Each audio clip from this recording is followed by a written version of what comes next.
Welcome back, dear viewers. You're still watching The Breakfast Show live on Nile TV International. It's now time for a second topic of discussion for today. And as we noted in our introduction, we're going to be shedding the light on the manufacturers from all walks who praised the Egyptian government's decision to form a council to substitute imports and deepen the local component, which could lead to an increase in the industrial investments and provide more job opportunities.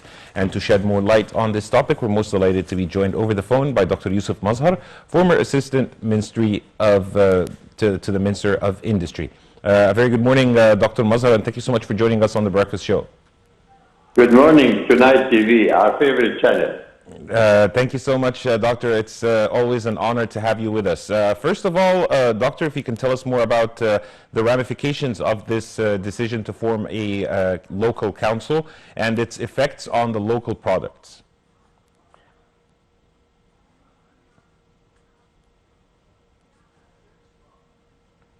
Doctor? Yes, I think it's a very good step forward. Of course, along the history of Egypt, there have always been attempts to increase the local production and stay away from unnecessary imports. But now this step, I think, is very interesting because it is on a very high level. Decision has been taken on a very high level. And not only that, we have also a new set of dimensions. Before, the problem was, could we make local parts and components at the correct, let's say, price and the correct quality? But now we have a new factor which is helping very much this situation, is that the chain of delivery of components to anything, components to a car, components to a refrigerator, components to a washing machine, all these now have become very, very difficult. Why? First of all, the traffic, say cargo traffic, the container traffic has been clogged up for many years now and many times. The prices have gone up, and many of the countries of the Far East, which had a monopoly on this, even to the United States and to Western Europe, they are unable now to meet the requirements, which means that even if we want our things to be imported, maybe they're a bit cheaper or something, we must be ready to have our own feeding industries, our own components, so that we don't get stopped. It's not a question of price now or anything. It's a question of continuation and prosperity. Dr. Mazhar, also in your opinion and as an expert, how would the formation of this council help in reducing imports and boosting exports? Yes, this is a very good question because it's a good question because before that there were individual efforts. That means efforts by one ministry or two ministries. Now the formation at the level of the Prime Minister means that everybody is involved. So customs are involved, the Ministry of Industry is involved, trade is involved, everybody is involved.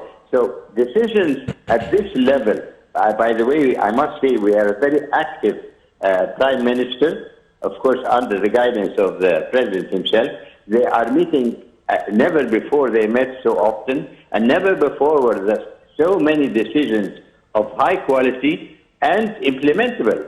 So you've got a very comprehensive group of players in it. You've got a top decision-making body higher than let's say the presidential or the parliament. There's nothing more.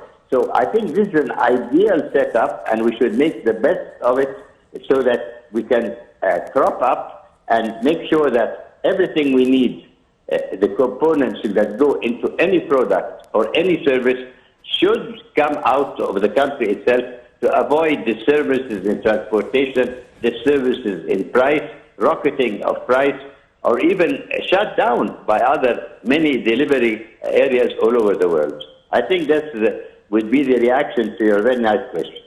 Dr. Mazhar, what about how do you see the incentives provided by the government and the state to the producers in order to boost their local component? Yes. Look, if you, of course, if you look at the government is also hand-tied because they can give incentives, but if the incentives are made too expensive, making these components out of the international market, then you will not have a complete product which is competitive. So if you ask the supplier industry, they'll always tell you, please, we need more incentives. Please, we need more, let's say, assistance. But I think the balance is that there are experts. This whole program will have a follow-up. It will have analysis. It will have reports, and give as much as you can to make your product competitive, to make it continuous, to make it exportable, but not to flood it with unnecessary, let's say, fill-ins, so that it becomes heavy on the budget of the country itself.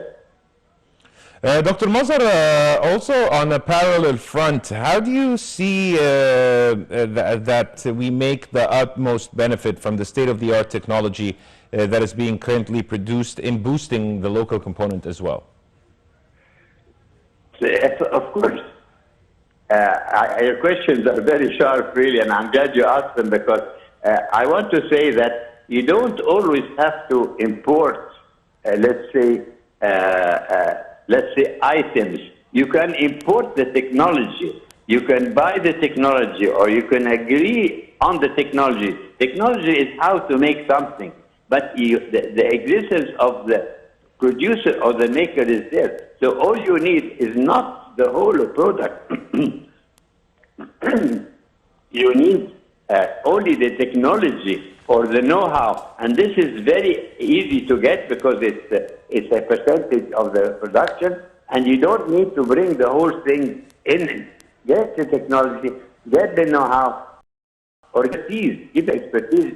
Far back into Muhammad Ali's time, they used to get experts, ask them to work here and take the technology for them. So as much as you can, get the know-how, get the secrets, get the way to do things, and not necessarily get the whole product. I think that's the secret of getting advancement at good economic return.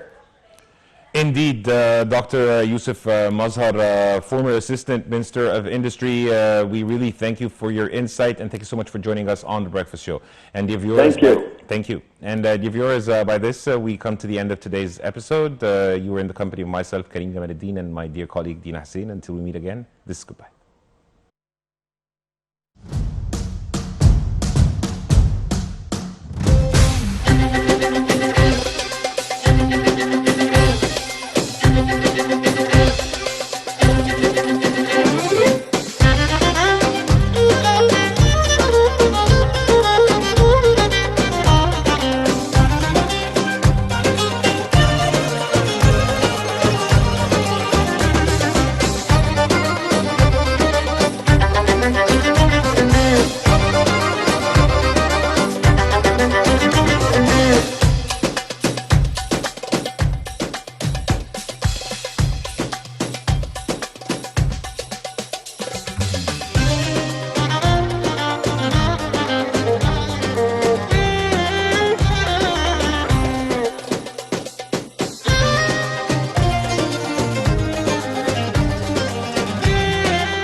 بلدنا بلد